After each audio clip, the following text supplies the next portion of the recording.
வியாழன் வணக்கம் நேத்ரா நிகழ்ச்சியின் முதலாவது சிறப்பு நேர்காணல் பகுதியோடு நாங்கள் இணைந்திருக்கின்றோம். இன்றைய தினம் நான் நிகழ்ச்சியின் ஆரம்பத்தில் சொன்னது போல பௌர்ணமி தினம், விசேடமான ஒரு பௌர்ணமி தினம், குரு பூர்ணிமா தினம் என்று சொல்லப்படுகின்றது. சரி, குரு பிரம்மா, குரு விஷ்ணு, குருதேவோ மகேஸ்வரக, பரபிரம்மா தஸ்மை ஸ்ரீ குருவே நமக. இந்த மந்திரத்தினை எங்களுடைய குருமார்கள் எங்களுக்கு உபதேசித்திருப்பார்கள், உச்சாடம் செய்திருப்பார்கள். இன்றைய தினம் வேத வியாசகரனுடைய பிறந்த நாள் என்றும் சொல்லப்படுகின்றது. ஆம், எங்களுக்கு மகாபாரதத்தினை அருளிய அந்த மகாமுனிவருடைய பிறந்த தினமாகவும் இன்றைய தினம் இருக்கிறது.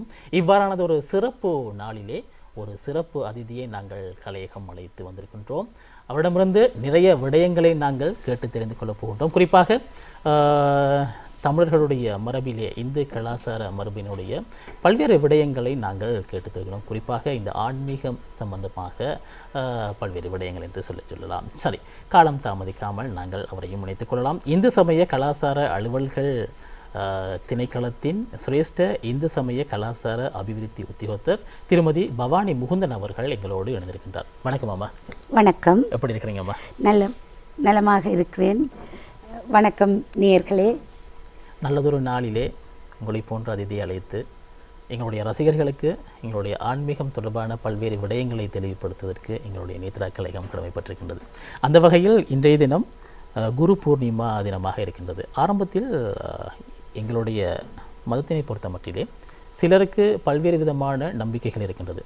சிலர் அந்த நம்பிக்கைகளிலிருந்தும் புறம்பாக இருக்கக்கூடியவரும் இருக்கின்றார்கள்.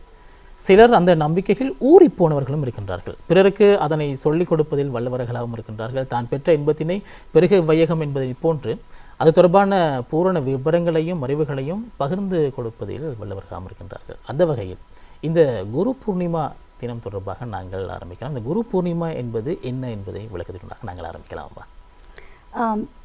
இன்று ஒரு அருமையான ஒரு நன்னாளிலே உங்களோடும் நேயர்களோடும் இணைந்திருக்க கிடைக்கின்ற இந்த வாய்ப்புக்கு நான் இறைவனுக்கு முதற்கண் நன்றியை தெரிவித்துக் கொள்ளுகின்றேன். இன்று நீங்கள் கூறியது போல குரு பூர்ணிமா தினம். சமய நம்பிக்கை என்பதற்கு அப்பால் ஒரு மனிதன் வாழுவதற்கு எங்களோடு இணைந்த சிலர் அவசியமானவர்களாக இருக்கின்றார்கள். எம்மை இந்த பூவுலகிற்கு கொண்டு வந்தவர்கள் எமது பெற்றோர்கள், மாதா பிதா. இந்த இவர்களை அடுத்து குரு, தெய்வம் என்ற 4 நிலைகளிலே மனிதன் அவற்றை பேண வேண்டிய அந்த 4 தரத்தினரை பற்றி சொல்லப்பட்டிருக்கின்றது. இது சமயம் என்பதற்கு அப்பால் வாழ்வியலோடு இணைந்த அந்த பழக்க வழக்கமாகத்தான் இருக்கின்றது. நாங்கள் மாதா பிதா அவர்களை உங்களை அறியாமலே போற்றுகின்ற ஒரு இயல்பு இருக்கின்றது. அது சமய நம்பிக்கை உள்ளவர்களாக இருந்தாலும் சரி, சமய நம்பிக்கை அற்றவர்களாக இருந்தாலும் அந்த பெற்றோரை பேணுகின்ற பண்பு மனிதர்களாக பிறந்த அனைவருக்குமே இருக்கின்றது. அடுத்த நிலையிலே குருவை நாங்கள் பேணுகின்ற அந்த விழுமியம் எமக்கு போதிக்கப்பட்டிருக்கின்றது. எங்களுக்கு உடல் ஆரோக்கியத்தை, உடல் வளத்தை பெற்றோர் வழங்குகின்றார்கள். இந்த உலகிலே வாழுவதற்கு அது மட்டும் போதாது. அதே போல எங்கள் உடல் என்ற நிலைக்கு அடுத்ததாக உள ஆரோக்கியம் என்பது தேவையாக இருக்கின்றது. அந்த உள ஆரோக்கியத்திற்கு மிகவும் முக்கியமானது கல்வி. அந்த கல்வியை பல்வேறு நிலைகளிலே எங்களுக்கு போதித்தவர்கள் அனைவரையுமே நாம் குருவாக ஏற்றுக்கொள்வது வழக்கம், அவர்களை போஷிப்பது வழக்கம். இன்றைய இந்த குரு பூர்ணிமா தினம் என்பது குருவாக இருக்கின்ற அனைவரையுமே வணங்குவதற்கு ஒரு உகந்த நாள். அது மட்டுமல்லாது நீங்கள் ஆரம்பத்திலே சொன்னது போல வியாச பூர்ணிமா தினம் என்றும் சொல்லுவார்கள். வியாசர் என்பது நீங்கள் மகாபாரதத்தை குறிப்பிட்டிருந்தீர்கள். இந்து சமயத்தை பொறுத்தளவிலே வேதங்களை வகுத்தவர் வியாசர். அது மட்டுமல்லாது வேதாந்தத்திற்கு வித்திட்டவர் வியாசர். அந்த வகையிலே எமது சமயத்தின் அறிவு தேடல்களுக்கு ஒரு குருவாக விளங்குபவர் வேதவியாசர் என்று நாங்கள் அவரை போற்றி அவரை முன்னிலைப்படுத்தி இன்றைய தினம் அவருக்குரிய ஒரு வழிபாட்டிற்கு சிறப்பு தினமாகவும் அமைகின்றது. இந்த குரு என்று சொல்லுகின்ற போது எங்கள் சமயத்திலே பெற்றோர் என்ற நிலைக்கு மேலாகவே குருவை நாங்கள் போற்றுகின்ற வளமை இருக்கின்றது. சமய வழிபாட்டை நாங்கள் எடுத்துக்கொண்டால், நீங்கள் ஆரம்பத்திலே சொன்னீர்கள் குரு பிரம்மா, குரு விஷ்ணு, குரு தேவோ மகேஸ்வரக என்று சொன்னீர்கள். மும்மூர்த்திகளையும் அங்கே நாங்கள் துதிக்கின்றோம். பிரம்மாவே குருவே பிரம்மா, குருவே விஷ்ணு, குருவே மகேஸ்வரன் என்று நாங்கள் குருவை மும்மூர்த்திகள் என்ற அந்த நிலைக்கு கொண்டு வருகின்றோம். ஏனென்றால் நாங்கள் கண்கண்ட தெய்வங்களாக எமக்கு போதித்த குருவை நாங்கள் போஷிப்பது வழக்கம். அது மட்டுமல்லாது எமது சமயத்தின் முழுமுதற் கடவுளாகிய சிவபெருமானைத்தான் நாங்கள் முதல் குருவாக ஏற்கின்றோம். இன்றைக்கு ஆலயங்களிலே தட்சிணாமூர்த்தி வழிபாடு அது ஒரு குருவின் ஒரு பிம்பமாகத்தான் பார்க்கின்றோம். அந்த சின்முத்திரை தாங்கியபடி தட்சிணாமூர்த்தி கல்லால மரலின் நிழலிலே அமர்ந்திருக்கின்றார். அவருக்கு கீழே 4 சனகர் சனாதரர் என்ற 4 அமர்ந்திருக்கின்றார்கள். பொதுவாக குரு என்று சொன்னால் வயதிலே மூத்தவராகவும் சீஷியர்கள் வயதிலே குறைந்தவர்களாகவும் தான் நாங்கள் பார்த்திருக்கின்றோம். ஆனால் இங்கே சிவபெருமானுக்கு கீழே இருக்கின்ற அந்த 4 முதிர்ந்தவர்களாகத்தான் நாங்கள் எங்கள் புராணங்கள் வழி அவர்களை அறிகின்றோம், பார்க்கின்றோம். அந்த வகையிலே இந்த குரு சீஷ்ய தொடர்பு என்பது வயதை அடிப்படையாக கொண்டதல்ல. அவர்களிடம் இருக்கின்ற அந்த அறிவு, போதிக்கும் திறன் என்பவற்றை அடிப்படையாக கொண்டதாகவும் காணப்படுகின்றது. இந்த தட்சிணாமூர்த்தியையும் 4 பார்க்கின்ற அதே தொடர்பு இன்றைய காலகட்டத்தோடு பார்க்கின்ற போது இன்றைக்கு பல வீடுகளிலே சின்ன குழந்தைகளிடமிருந்து நாங்கள் நிறைய விடயங்களை கற்றுக்கொள்ளுகின்றோம். இதற்கு நாங்கள் ஆரம்பத்திலே எமது சமயத்திலேயே நல்ல உதாரணம் இருக்கின்றது. முருகனிடம் போதனை கேட்டவர் சிவபெருமான். அந்த வகையிலே இன்று சிறியவர்களையே குருவாக ஏற்று பெரியவர்கள் கல்வி கற்கின்ற நிலை நாங்கள் எங்கள் இந்த கம்ப்யூட்டர் வேர்ல்டு என்று சொல்லுவார்கள் அதிலே வந்து கொண்டிருக்கின்றதை நாங்கள் பார்க்கக்கூடியதாக இருக்கின்றது. அது மட்டுமல்லாது அந்த சரியான போதனை சரியாக ஒருவருக்கு கிடைக்குமாக இருந்தால் அவர் வாழ்க்கை செம்மை அடையும் என்பது எமது நம்பிக்கை. அந்த வகையிலே இன்று குருவை போற்றுகின்ற ஒரு முக்கியமான நாள். எங்களுக்கெல்லாம் நாங்கள் இந்த இடத்திலே வந்து பேசிக்கொண்டிருக்கின்றோம் என்றால் எங்களை வழிப்படுத்திய குருமார்களை இந்த இடத்தில் நாங்கள் சிந்திக்க வேண்டும். அவர்களுக்கு இந்த இடத்திலே நன்றி அறிதலை தெரிவிப்பதில் நான் மிகுந்த கடமைப்பட்டிருக்கின்றேன். இதற்கான ஒரு நல்ல ஒரு சந்தர்ப்பமாகவும் நான் இந்த வாய்ப்பை பயன்படுத்தி கொள்ளுகின்றேன். நிச்சயமாக உண்மையில் நிகழ்ச்சி பார்த்து கொண்டிருக்கக்கூடிய ரசிகர்களுக்கும் இது தெளிவடைந்திருக்கும் என்று நம்புகின்றேன். குறிப்பாக நாங்கள் எந்த ஒரு துறையை எடுத்துக்கொண்டாலும் பிறந்த குழந்தை சற்று வயது ஆகின்ற பொழுது ஆனா சொல்லிக் கொடுத்த அந்த குரு மூலமாகவும் அதன் பின்பதாக தன்னுடைய படிப்புகளை பட்டப்படிப்புகளை பல்கலைக்கழக படிப்புகளை இவை அனைத்தையும் படித்ததன் பின்பதாகவும் ஏதேனும் ஒரு துறையில் சென்று முடிர வேண்டும் என்று சொன்னால் அங்கும் ஒரு குருதான் அவருக்கான வழிகாட்டலை சரிவர செய்கின்றார். ஆகவே இன்றைய தினத்தில் அவ்வாறான அந்த குருக்களுக்கு மரியாதை செலுத்துகின்ற ஒரு தினமாகவும் கடைபிடிக்கப்பட்டு கொண்டிருக்கிறது. மிக அழகாக சொல்லியிருந்தீங்களம்மா. இன்றைய தினம் இந்த குரு பூர்ணிமா தினம் என்று சொல்லப்படுவதோடு அதனுடைய அந்த வழிபாட்டு முறைகள் எவ்வாறு என்பதையும் சற்று விளக்க முடியுமா? குரு பூர்ணிமா தினத்திற்கான வழிபாடு என்று சொன்னால் அதிலே இன்றைய தினம் முக்கியமாக சன்னியாசிகள் தான் இவற்றை சிறப்பாக இந்த குரு பூர்ணிமா தினத்தை அனுஷ்டிப்பது வழக்கம். இங்கே தலைநகரிலே பார்த்தீர்கள் என்றால் கொழும்பு ராமகிருஷ்ண மிஷனிலே மிக பிரம்மாண்டமான ஒரு பூசை வழிபாடு இடம்பெற்று கொண்டிருக்கின்ற வேளை இது. பொதுவாக எமது சமயத்திலே சொல்லப்பட்டதும் இது சன்னியாசிகளுக்கான ஒரு பூசை வழிபாடாக. ஏனென்று சொன்னால் இது ஒரு ஆனி மாதம். இன்று நாங்கள் ஆனி மாதத்தின் இறுதி பகுதியை நெருங்கி கொண்டிருக்கின்றோம். இந்த ஆனி மாதம் தொடக்கம் சதுர் மாதம் என்று 4 மாதங்கள் வரையறுக்கப்பட்டிருக்கின்றது. ஆனி, ஆடி, ஆவணி, புரட்டாதி, சதுர் மாதம். இந்த ஆனி மாதம் முதல் நாங்கள் இளவேனில் பார்த்தோம், சித்திரை வைகாசி. ஆனி ஆடி முதுவேனில் காலத்திலே நிற்கின்றோம். முதுவேனில் காலத்தின் உக்கிரமான காலம் இது. மிகுந்த வெப்பம். அதனை தொடர்ந்து இனி வரப்போகின்றது நல்ல மழைக்காலம். இந்த மழைக்காலங்கள் வருகின்ற போது நிலத்திலே பல ஜந்துக்கள், சிறிய ஜந்துக்கள், பூச்சி புழு போன்ற சிறிய ஜந்துக்கள் எல்லாம் வெளியே உலாவத் தொடங்குகிற காலம். இந்த காலத்திலே சன்னியாசிகள் நடந்து திரிந்தால் இவற்றின் உயிருக்கு ஆபத்து ஏற்பட்டுவிடும் என்பதற்காக அவர்கள் இந்த 4 மாதங்களும் குருவினை அண்டி அவர்களது ஆரம்ப காலத்திலே அந்த குரு சிஷ்ய முறை என்பது அவர்கள் குருவின் இடத்திற்கு சென்று வழிபடுகின்ற அந்த பாடம் கேட்கின்ற வழக்கம் இருக்கு. அந்த குருவை அண்மித்து அவரோடு இருந்து, பொதுவாக தெருவிலே நடமாடாமல் அவர்கள் ஒதுங்கி இருந்து பாடம் கற்கின்ற ஒரு காலமாகத்தான் இந்த சதுர் மாதத்தை போற்றுவார்கள்.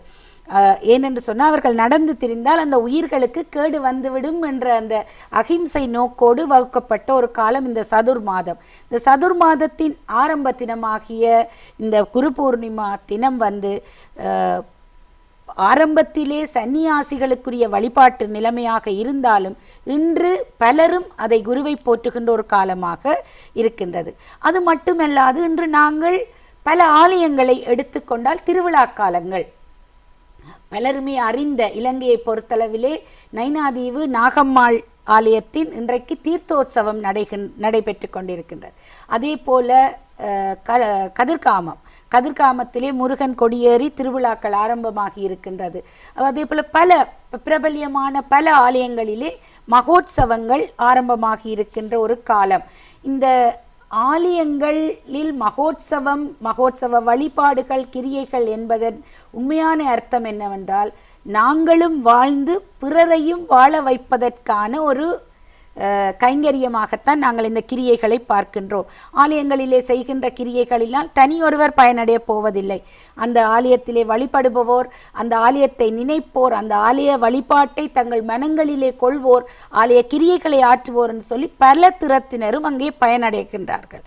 அந்த வகையில் இந்த ஆனி மாதம் இறை வழிபாட்டிற்கு உகந்த ஒரு மாதமாகவும் பல ஆலயங்களிலே மகோத்சவங்கள் நடைபெற்று கொண்டிருக்கின்ற ஒரு சிறப்பான மாதமாகவும் இருக்கின்றது. நீங்கள் கேட்கலாம், ஏன் இந்த மாதங்களை இறை வழிபாட்டிற்குரியதாக தேர்ந்தெடுத்திருக்கின்றீர்கள் என்று சொல்லி. பொதுவாக வீடுகளிலே நீங்கள் அருந்தியிருப்பீர்கள். இப்பொழுது அநேகமான வீடுகளிலே பலாப்பழங்கள் எல்லாம் மலிந்து காணப்படுகின்றது. மரங்களிலே பலாப்பழங்கள் காய்த்திருக்கின்றது, மாம்பழங்கள் காய்த்திருக்கின்றன. பல பழ வகைகள் எல்லாம் தங்கள் உற்பத்திகளை வெளிக்கொண்டு வருகின்ற ஒரு காலமாக, இந்த இளவேனில் தொடங்கினாலே அந்த பயன் தரும் மரங்களின் பயன்களை நாங்கள் நுகரத் தொடங்குகின்றோம். அந்த வகையிலே திருவிழா காலங்களிலே பலர் கூடுகின்ற போது அங்கே நாங்கள் பிரசாதங்களை பெறுகின்றோம். இறைவனுக்கு அபிஷேகங்கள், எங்களுக்கு கிடைக்கின்ற அந்த பழங்களை வைத்து அபிஷேகங்களை செய்கின்றோம். அப்போ நாங்களும் வாழ்ந்து இறைவனையும் போஷித்து ஏனையவர்களையும் வாழ வைக்கின்ற ஒரு அருமையான மாதமாகத்தான் நாங்கள் இதனை பார்க்கக்கூடியதாக இருக்கும். ஆடி மாத இறுதி பகுதியில் இருக்கின்றோம். மலரவிருக்கின்ற ஆடி மாதத்திலும் கூட ஆலயங்களில் மகோற்சவ காலங்களாக, திருவிழா காலங்களாக போற்றப்படுகிறது. இதனது காரணம் என்பதையும் மிக அழகாக விளக்கியிருந்தீர்கள். குறிப்பாக இந்த வழிபாடுகளை பொறுத்த மட்டில் ஆண் தெய்வ வழிபாடு, பெண் தெய்வ வழிபாடு என்ற ஒரு பேதம் இருக்கின்றது மக்கள் மத்தியிலே. இது தொடர்பான ஒரு விளக்கத்தையும் தாருங்களம்மா. குறிப்பாக எமது நாட்டிலே அந்த சமய வேறுபாடு, அறுவகை சமயங்களிலே போட்டி பூசல் ஏற்படுவது என்பது எமது நாட்டிலே பற்றற இல்லை என்று சொல்லலாம். ஆனால் ஏனைய சில நாடுகளிலே சைவத்தை பேணுபவர்கள் வைணவ ஆலயத்திற்கு செல்ல மாட்டார்கள். அதே போல சக்தியை முழுமுதற் கடவுளாக கொண்ட சாக்த மதத்தினர் ஏனைய மதத்தினரே மத தெய்வங்களை போற்ற மாட்டார்கள். ஆனால் எங்கள் நாட்டை பொறுத்தளவிலே சிவனுக்கு என்ன இடம் கொடுத்திருக்கின்றோமோ அதே அளவு இடம் சக்திக்கும் கொடுத்திருக்கின்றோம். சிவன் தன்னில் பாதியாக சக்தியை அங்கே அர்த்தநாரீஸ்வரராக காட்சி கொடுப்பதன் வாயிலாக நாங்கள் சிவசக்தி வழிபாடு என்பது பொதுவான ஒரு அம்சமாக பின்னி பிணைந்ததாகத்தான் நாங்கள் வழிபாடு செய்கின்றோம். ஆனால் நீங்கள் கடந்த மாசி மாதத்திலே சிவராத்திரிக்குரிய அந்த விரத நாள் ஒரு இரவு. ஆனால் பிறகு நீங்கள் சக்தி வழிபாட்டை எடுத்துக்கொண்டீர்கள் என்றால் நவராத்திரி 9 நாள். அப்போ நாங்கள் மனதிலே எண்ணக்கூடும், சிறுவர்கள் எண்ணக்கூடும், ஆண் தெய்வ வழிபாட்டிற்கு நாங்கள் குறைவான இடத்தையும் பெண் தெய்வ வழிபாட்டிற்கு கூடுதலான இடத்தையும் கொடுக்கிறோமா என்ற ஒரு ஒப்பீடு ஏற்பட தொடங்குகும். ஆனால் இலங்கையை பொறுத்தளவிலே நீங்கள் சிவாலயங்களின் எண்ணிக்கையை பார்த்தீர்கள் என்றால் அதிகமாக காணப்படுகின்றது. அதிலும் குறிப்பாக சிவாலயங்கள் ஆகம ரீதியில் அமைந்த ஆலயங்களாக காணப்படுகின்றது. ஆனால் இலங்கையின் மத்திய பகுதியான மலையக பகுதியை எடுத்தீர்கள் என்றால் எல்லா ஆலயங்களுக்கு முத்துமாரி என்ற ஒரு பெயரைத்தான் போடுவார்கள். அங்கே பெண் தெய்வ வழிபாடு அதிகமாக காணப்படுகின்றது. ஏனென்றால் அங்கே ஆகம ரீதியில் அமைந்த ஆலயங்கள் மிக குறைவு. மக்கள் தங்கள் இடவசதி பொருளாதார வசதிக்கு ஏற்ற வகையிலே அந்த ஆலயங்களை அமைத்து வழிபாடு ஏற்றி கொண்டிருக்கின்றார்கள். அந்த கிராமிய தெய்வ வழிபாட்டிற்கு உகந்ததாக நாங்கள் அம்மன் வழிபாட்டை பார்க்கின்றோம். நாங்கள் மட்டுமல்ல, எங்களோடு இங்கே வாழுகின்ற சகோதர இனத்தவர்களும் பத்தினி தெய்வம் என்று சொல்லி பெண் தெய்வ வழிபாட்டிற்கு அவர்கள் முக்கியத்துவம் கொடுக்கின்றார்கள். அவர்கள் ஒரு ஆண் தெய்வத்தின் கொள்கையை பின்பற்றுகின்ற போதிலும் எமது சமயத்தில் உள்ள பத்தினி தெய்வ வழிபாட்டிலே அவர்கள் அதிகமாக ஈடுபடுகின்றார்கள். ஆனால் அதே நேரத்திலே முருக வழிபாடு, கதிர்காம தெய்வம் என்று சொல்லி முருகனையும் அவர்கள் போற்றுகின்ற வழக்கம் அதிகமாக காணப்படுகின்றது. ஆனால் ஒப்பீட்டு ரீதியிலே இந்த பெண் தெய்வங்கள் ஆகமம் சாரா வழிபாட்டிலே அதிகமாகவும் சிவ வழிபாடு ஆகமம் சார்ந்த வழிபாட்டில் அதிகமாகவும் காணப்படுவதை இலங்கையை வைத்து நாங்கள் நோக்கலாம். உண்மையில் இலங்கையராக பிறந்தவர்கள் உண்மையுமே அதிர்ஷ்டசாலிகள் தான் சொல்லியாக வேண்டும். குறிப்பாக வேறு மதத்தினரோடு இணைந்து பயணிக்கக்கூடிய ஒரு சந்தர்ப்பம் அனைவருக்குமே கிடைத்திருக்கின்றது. குறிப்பாக இன்றைய இந்த பௌர்ணமி தினத்திலும் கூட பௌத்தர்கள் தங்களுடைய விகாரைகளுக்கு சென்று பூஜை வழிபாடுகள் இடுவது போன்று இந்துக்களும் தங்களுடைய ஆலயங்களுக்கு சென்று இந்த வழிபாடுகளை செய்து கொண்டுள்ளனர். ஆனால் தற்காலத்தில் அவர்களுடைய இந்த வேலைப்பளு அதிகம் காரணமாக அல்லது அவர்கள் சம்பாதிக்க வேண்டும் என மிக வேகமாக ஓடிக்கொண்டிருக்கக்கூடிய இந்த காலகட்டத்தில் சமய வழிபாடுகளுக்கான முக்கியத்துவம் அவர்களால் வழங்கப்படுகின்றதா அல்லது குறைந்திருக்கின்றதா? இது தொடர்பாகவும் உங்களிடம் கேட்க வேண்டியதாக இருக்குதம்மா. மிக முக்கியமான ஒரு கேள்வி. இன்று பல ஆலயங்களுக்கு போனால் மிகவும் மனவர்த்தமாக இருக்கும். அங்கே சுவாமியை திருவீதி உலா கொண்டு வருவதற்கு, அந்த சுவாமியை தூக்குவதற்கு இளைஞர்கள் அங்கே அந்த ஆலயத்திலே இல்லாத நிலையிலே ஒரு 4-5 முதியவர்கள் அந்த சுவாமியை தோளிலே தூக்க முடியாத நிலைமையிலே அவர்கள் சகடையிலே வைத்து சுவாமியை தள்ளுகின்ற ஒரு துர்ப்பாக்கிய நிலை எமது நாட்டிலே வந்து கொண்டிருக்கின்றது. இதற்கு பல காரணங்கள் இருக்கின்றன. ஒன்று அந்த பொருள் தேட்டத்திற்கான ஓட வேண்டிய ஒரு கட்டாயத்திலே இளைஞர் சமுதாயம் இருக்கின்றது. அந்த வகையில் அவர்கள் ஆலய வழிபாட்டிற்கான ஒதுக்குகின்ற நேரம் குறைந்து கொண்டும் இந்த அவர்களுக்கான உழைப்பிற்கான நேரத்தை அதிகமாக செலவிட வேண்டிய தேவை இருக்கின்றது. இதற்கு சமூக ரீதியாகவும் அரசாங்க ரீதியாகவும் எவ்வாறான ஒரு வழிவகைகளை செய்யலாம் என்பதனை நாங்கள் நோக்க வேண்டும். பொதுவாக இந்து சமயத்தை பொறுத்தளவிலே நாங்கள் வெள்ளிக்கிழமை ஒரு சமய வழிபாட்டிற்கு உகந்த நாளாக உணவு பழக்க வழக்கங்களிலே இந்த வெள்ளிக்கிழமையிலே இந்துக்கள் நிச்சயமாக அனைவருமே சைவமாக இருப்பார்கள். அப்போ அது சமய வழிபாட்டிற்கு உகந்த ஒரு புனிதமான நாளாக இருக்கின்றது. அந்த நாளிலாவது தமது குழந்தைகளை ஆலயத்திற்கு அழைத்து செல்ல வேண்டும் என்ற அந்த ஒரு அவா பெற்றோர்களுக்கு முதலிலே இருக்க வேண்டும். ஏனென்றால் அந்த பாடசாலை செல்லும் குழந்தைகள் இன்று ஆலயங்களுக்கு செல்வது அருகியிருப்பதற்கு முக்கியமான ஒரு காரணம் அவர்களுக்கான கல்வி சுமை. அந்த கல்வி சுமையை குறைப்பதற்காக பெற்றோர் என்ன செய்கின்றார்கள் என்றால் பாடசாலை கல்வி முடிந்ததன் பின்பு தனியார் கல்விக்கு அனுப்புகின்றார்கள். உண்மையிலே அந்த குழந்தைகளின் வயது பிரிவு ஓடி விளையாட வேண்டிய வயது, அவர்கள் உடற்பயிற்சி செய்ய வேண்டியது. அதே போல இந்த இத்தகைய ஆன்மீக வழிபாட்டில் இறை வழிபாட்டில் ஈடுபட வேண்டிய அந்த நேரத்தை நாங்கள் முழு நாளும் அவர்களுக்கு அந்த கல்வி சுமையை அவர்கள் மீது சுமத்துகின்றோம்.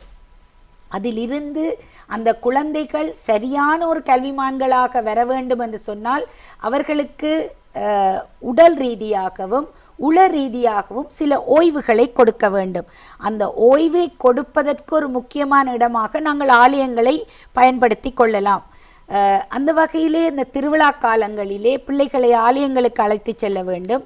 அது மட்டுமல்லாது இன்றைக்கு சமய பாடம் ஒவ்வொரு அந்தந்த மதம் சார்ந்தவர்களுக்கு பாடங்கள் வைக்கப்பட்டிருக்கின்றது பாடசாலையிலே.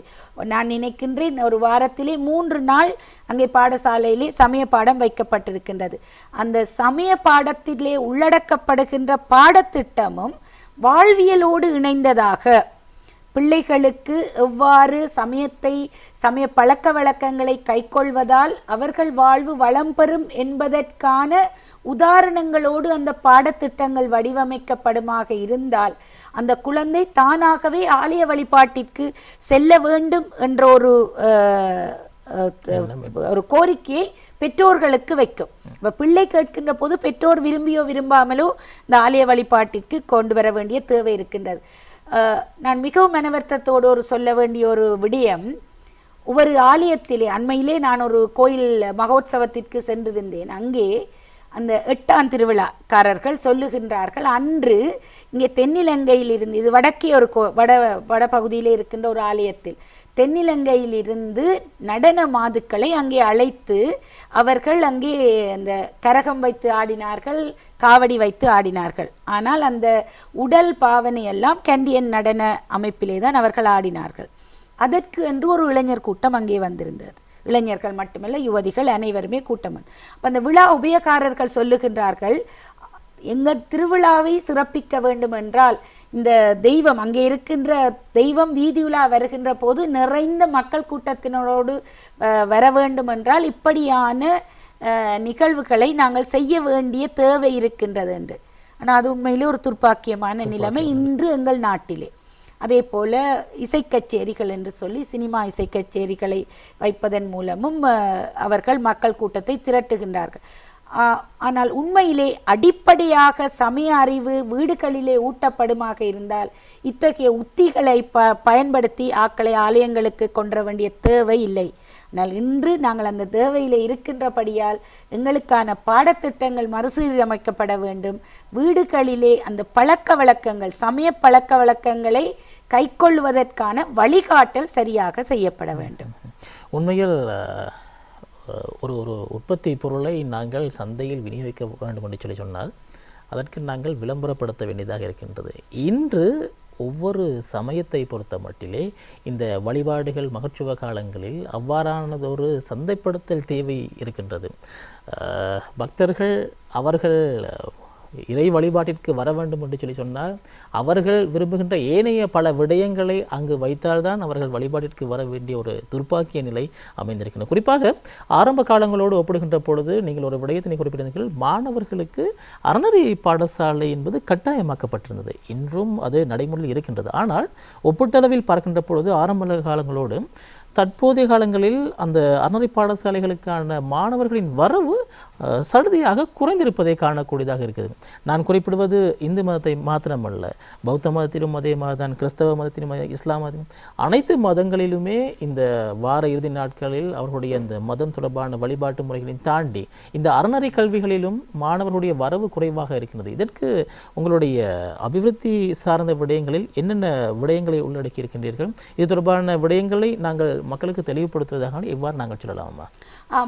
பல பொதுமக்கள், அந்த சமய ஆர்வலர்கள், நான் கடமையாற்றுகின்ற அந்த தொழில் ஸ்தாபனத்துக்கு வந்து அவர்கள் கேட்ட ஒரு முக்கியமான வேண்டுகோள், உங்களால் இந்த ஞாயிற்றுக்கிழமை அறநெறி பாடசாலைகளுக்கு மாணவர்களை வர வைப்பதை கட்டாயமாக்க முடியுமா என்று சொல்லி அவர்கள் கேட்டிருந்தார்கள்.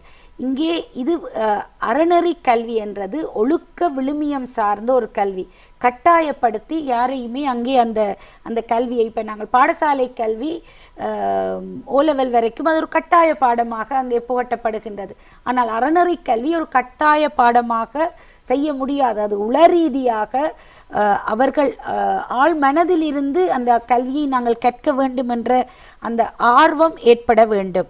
அதே போல் நான் ஆரம்பத்திலே சொன்னது போல் அந்த கல்வி சுமையினால் பெற்றோர் தங்கள் பிள்ளைகளை வேறு தனியார் பாடசாலைகளுக்கு, தனியார் கல்வி நிறுவனங்களுக்கு இந்த வேளையிலே அனுப்ப யோசிப்பது கூட ஒரு துர்ப்பாக்கியமான நிலைமை. ஆனால் எமது திணைக்களத்தால் இந்த மாணவர்களின் அறநெறி பாடசாலைக்கான வரவை கூட்டுவதற்கு பல பணிகளை ஆற்றிக்கொண்டு வருகின்றோம்.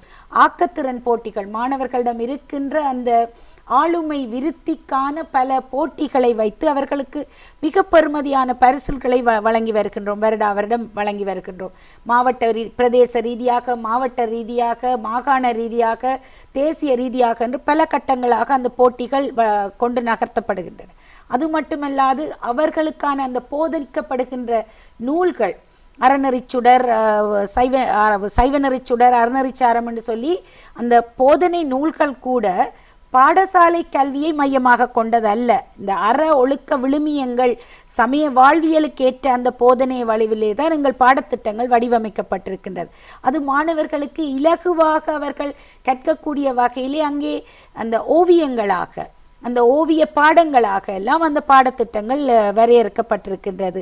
இவ்வாறு இன்று நாங்கள் பல பல கட்டங்களாக மாணவர்களை அவர்களுக்கான சீருடைகள் வழங்குவது, அவர்களுக்கான அடிப்படை வசதிகள், அந்த அறநெறி பாடசாலையிலே இருக்க வேண்டிய அந்த மலசலக்கூட வசதிகள் அப்படின்னு சொல்லி சில அடிப்படை வசதிகளை கட்டங்கட்டமாக செய்து கொண்டு வருகின்றோம். ஆனால் உண்மையிலே இது அரசாங்கத்தால் மட்டும் செய்து முடிக்கக்கூடிய கருமம் அல்ல. பெற்றோர், சமூகத்திலே இருக்கின்ற பெரியவர்கள், ஆலயத்தை நிர்வகிக்கின்ற தர்மகர்த்தாக்கள், அவையில் அனைவருமே, ஆலய அர்ச்சகர்கள் இணைந்து செய்ய வேண்டிய ஒரு புனிதமான காரியம். அதன் பின்புதான் இந்த அறநெறி பாடசாலைகளின் அபிவிருத்தி என்பது வீறு நடைபோடும் என்பது எங்களது எதிர்பார்ப்பு. நிச்சயமாக இந்து சமய கலாச்சார அலுவலர் திணைக்களம் வருடந்தோறும் இந்த மாணவர்களுக்கான ஆக்கத்தின் விருது போட்டிகளிலே ஒவ்வொரு அறநெறி பாடசாலையை சேர்ந்த மாணவர்கள் இருக்கக்கூடிய ஆளுமைகளை விருத்தி செய்யக்கூடிய, அதிலும் நான் நினைக்கிறேன் தொய்வு நிலை ஏற்பட்டிருக்கின்றது. காரணம், சரியான முறையிலே பாடசாலைகளுக்கு மாணவர்கள் வருகை தராதன் காரணமாக.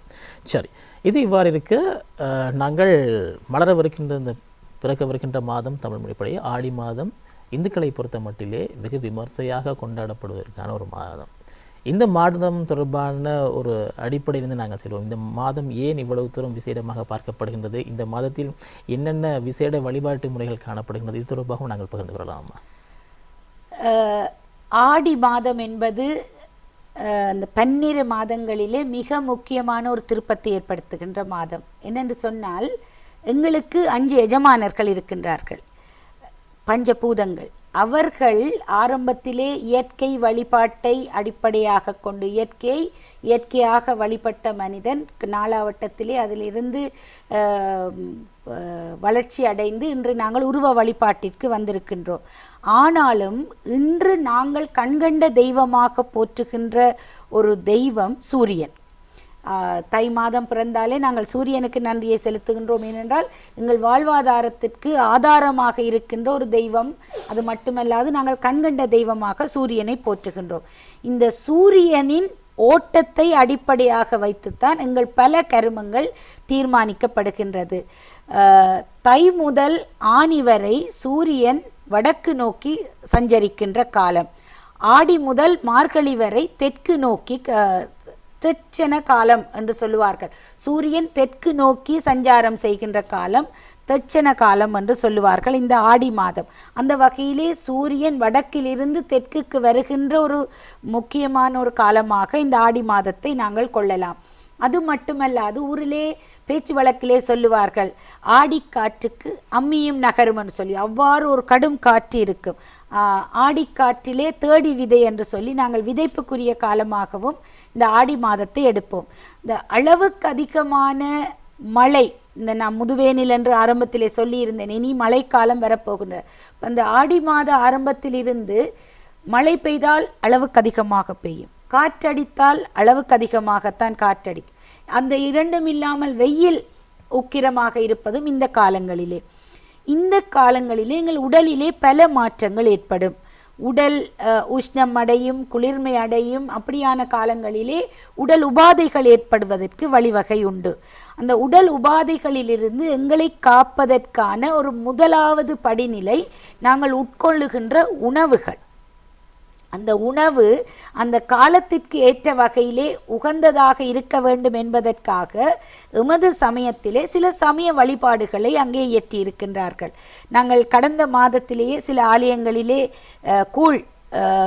பொங்கல் விழாக்கள், கூழுக்கு ஊற்றுதல் என்ற சடங்குகள் இருக்குது. இது ஆடி மாதத்திலே அதிகமாக செய்வார்கள். பொங்கல் செய்தல், ஆடிக்கூழ் காய்ச்சுதல் என்று சொல்லி பல உணவு வகைகளை இறைவனுக்கு படைக்கின்ற இது. அந்த உணவுகள், இந்த கூழ், கஞ்சி போன்றவை எங்கள் உடம்பின் ஜீரணத்தன்மைக்கு இலகுவான உணவு பண்டங்கள்.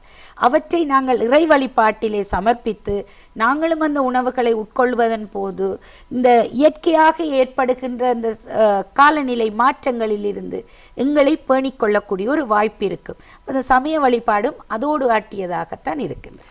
இவ்வளவு அற்புதம் நிறைந்த இந்த ஆடி மாதத்திலே எம்மில் பலர் இருக்கின்றார்கள். நான் ஆரம்பத்தில் ஒரு விடயம் சொல்லியிருந்தேன், ஒரு பிரிவினர் இருக்கின்றார்கள் நம்பிக்கை சற்று குறைந்தவர்களாகவும், என்னவர்கள் நம்பிக்கை அதில் ஊறி சென்றவர்களாகவும் இருக்கின்றார்கள்.